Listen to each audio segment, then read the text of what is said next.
રાજ્યમાં ગરમીએ ભૂક્કા બોલાવ્યા। રાજ્યના 7 શહેરોમાં તાપમાન 40 ડિગ્રીને પાર ગયું। 42.4 ડિગ્રી તાપમાન સાથે રાજકોટ સૌથી ગરમ। અમદાવાદમાં 41 ડિગ્રી તાપમાન નોંધાયું, જ્યારે વડોદરામાં 41.4 ડિગ્રી, અમરેલીમાં 41.7 ડિગ્રી તાપમાન નોંધાયું, જ્યારે ગાંધીનગરમાં 40.6 ડિગ્રી તાપમાન નોંધાયું છે।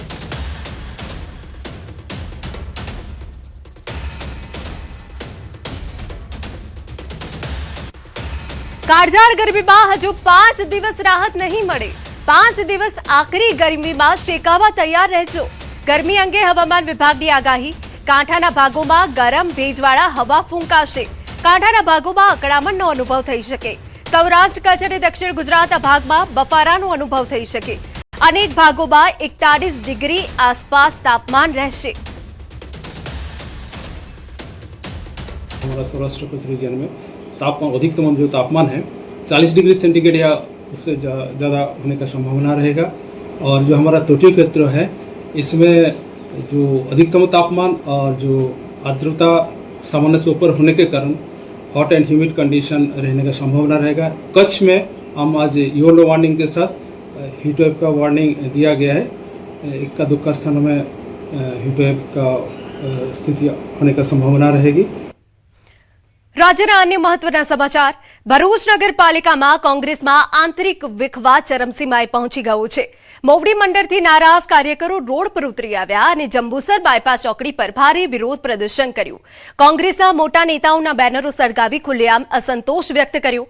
વોર્ડ નંબર 2 માં કોંગ્રેસે એક સાથે 2 લોકોને મેન્ડેટ આપતા શરૂઆતથી જ ગૂંચવણ ઊભી થઈ હતી। પહેલા કુતુબુદ્દીન કરણ પટેલે સત્તાવાર જાહેરાત કરવામાં આવી ઉમેદવાર તરીકે, જેના થોડા સમયમાં શમસાદ અલી સૈયદ અને હેમેન્દ્ર કોઠીવાલા પણ મેદાનમાં ઉતરી ગયા। જોકે ફોર્મ ચકાસણીમાં કુતુબુદ્દીન પટેલનું ફોર્મ રદ થઈ ગયું, જ્યારે બાકી બંને ઉમેદવારોને ગ્રીન સિગ્નલ મળી ગયું। આ નિર્ણયથી કાર્યકરોમાં રોષ જોવા મળ્યો। તો આ 2 અલગ અલગ તસવીરો અમે આપને બતાવી રહ્યા છીએ। કાર્યકરોમાં પોસ્ટર સાથે ભારે વિરોધ જોવા મળ્યો। બીજી તરફ જે પૂતળું હતું, જે પોસ્ટર હતા, તેને સળગાવવામાં આવ્યા। વોર્ડ નંબર 2 ના કાર્યકરો કે જેઓએ બળવો પોકાર્યો હતો, ફોર્મ રદ થતાં જ કાર્યકરો ભડક્યા હતા। જંબુસર બાયપાસ ચોકડી પર ભારે વિરોધ પ્રદર્શન થયું હતું, જેના કારણે ટ્રાફિક જામ પણ થઈ ગયો હતો। કોંગ્રેસના મોટા નેતાના બેનરો સળગાવવામાં આવ્યા હતા। તો ચૂંટણી પૂર્વે ભરૂચ કોંગ્રેસમાં ઘમાસાણ જેવી સ્થિતિ જોવા મળી રહી છે।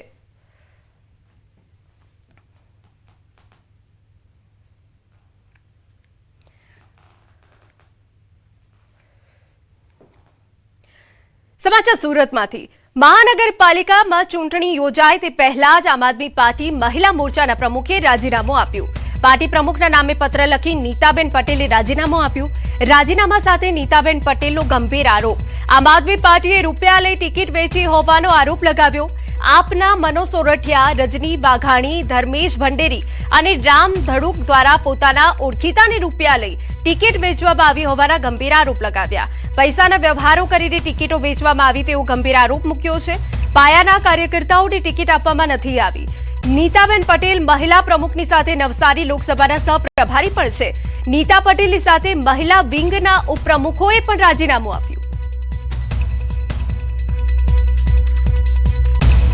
વિસ્તારોમાં જ્યારે સંઘર્ષ કરવાનો આવ્યો તો રોડ પર ધસરાયા, સંઘર્ષ કર્યો, પોલીસે ડિટેન કર્યા, એફઆરઆઈ દાખલ થઈ, ત્યાર પછી બી બહેનોને બી ત્યાં તેમના વિસ્તારમાં ટિકિટ આપવામાં આવી નથી।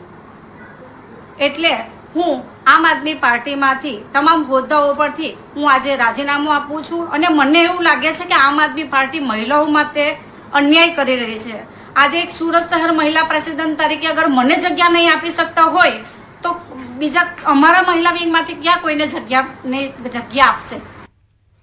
આજે ડોક્ટર બાબા સાહેબ આંબેડકરની 135મી જન્મ જયંતિ નિમિત્તે વિધાનસભામાં મુખ્યમંત્રી, વિધાનસભા અધ્યક્ષ શંકર ચૌધરી સહિતના મહાનુભાવોએ બાબા સાહેબ આંબેડકરને પુષ્પાંજલિ અર્પણ કરી।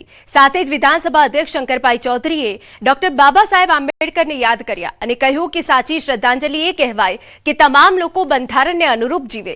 બંધારણના ઘડવૈયા બાબા સાહેબના મૂલ્યો અને ઉચ્ચ વિચારને યાદ કર્યા।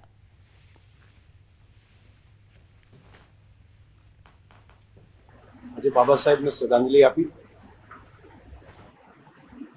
સાચી શ્રદ્ધાંજલિ તો એ કહેવાય કે દરેકે દરેક નાગરિક સંવિધાને જે પ્રમાણે કહ્યું છે તે પ્રમાણે હક અને ફરજ બંનેનું પાલન કરીને તમામ નિયમોને પોતાનું કર્તવ્ય સમજીને દેશ માટે જીવવાનો સંકલ્પ કરે, સમરસતા અને સમાનતા તેને કેન્દ્ર સ્થાને રાખીને હેવ એન્ડ હેવ નોટ વચ્ચેની ગેપ પણ પૂરાઈને એક સશક્ત ભારતના નિર્માણનું કામ કરીએ.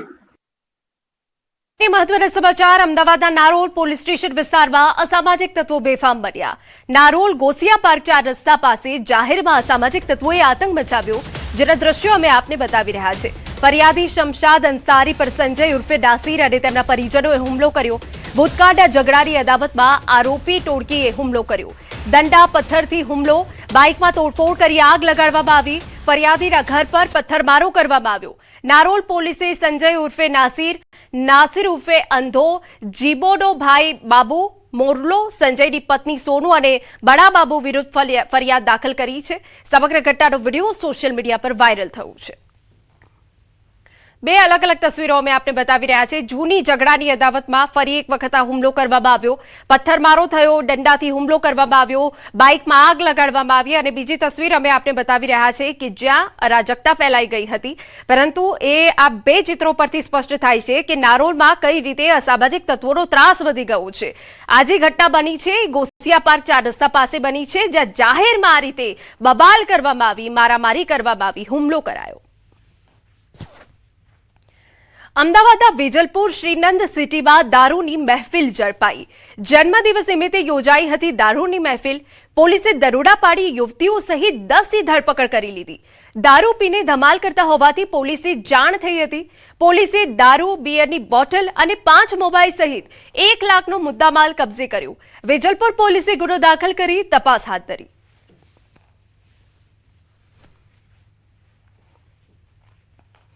સમાચારમાં વાત વલસાડની કરીએ. રેલવે ટ્રેક પર મામલતદારે જીવન ટૂંકાવ્યું. ઉમરગામના મામલતદારે કર્યો આપઘાત. ટ્રેન નીચે પડતું મૂકી આપઘાત કર્યો.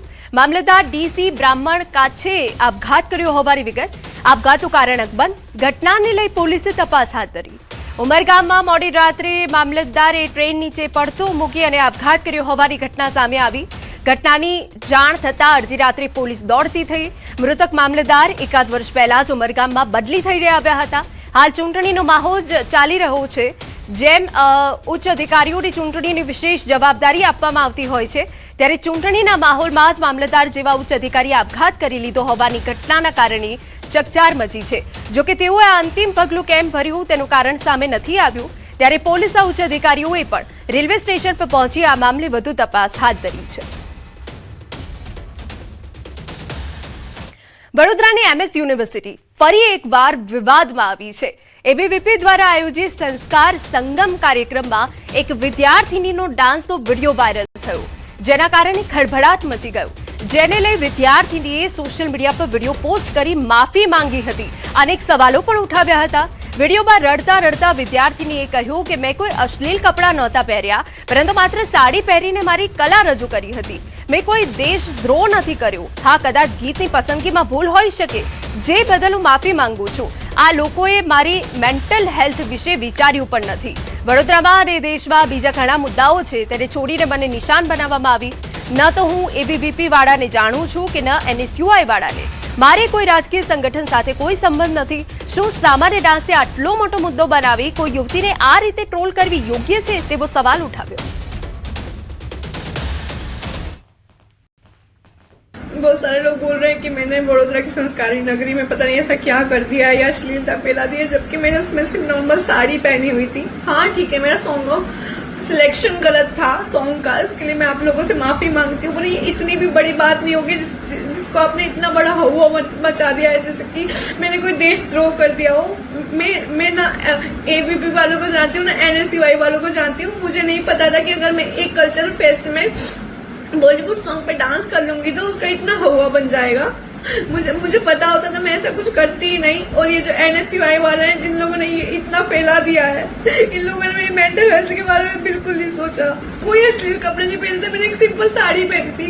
अपने आर्ट को एक स्टेज पर प्रेजेंट किया था। बॉलीवुड सॉन्ग पर डांस कर लूंगी तो उसका इतना बन जाएगा कि मेरे संस्कार भंग कर दिए यहाँ। तो ठीक है, आप लोग बॉलीवुड सॉन्ग भी मत सुनो ना, आप इतने ही संस्कारी बनते हो तो मत सुनो आप बॉलीवुड सॉन्ग भी।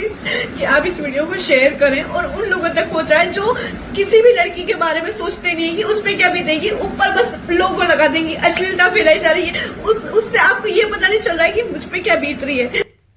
સમાચારમાં આગળ વધીએ સમાચાર પાટણમાંથી રાધનપુરની છાણિયાથર તાલુકા પંચાયત બેઠક બિનહરીફ કોંગ્રેસના ઉમેદવારે ફોર્મ પાછું ખેંચતા છાણિયાથર સીટ બિનહરીફ થઈ ભાજપ અને કોંગ્રેસના ઉમેદવારોએ ઉમેદવારી નોંધાવી હતી ભાજપમાંથી ભગીબેન આહિર અને કોંગ્રેસમાંથી ભજીબેન આહિરે ઉમેદવારી નોંધાવી છાણિયાથર સીટ બિનહરીફ રીતે સત્તાવાર રીતે કાલે જાહેરાત કરવામાં આવશે તેવી વિગત મળી રહી છે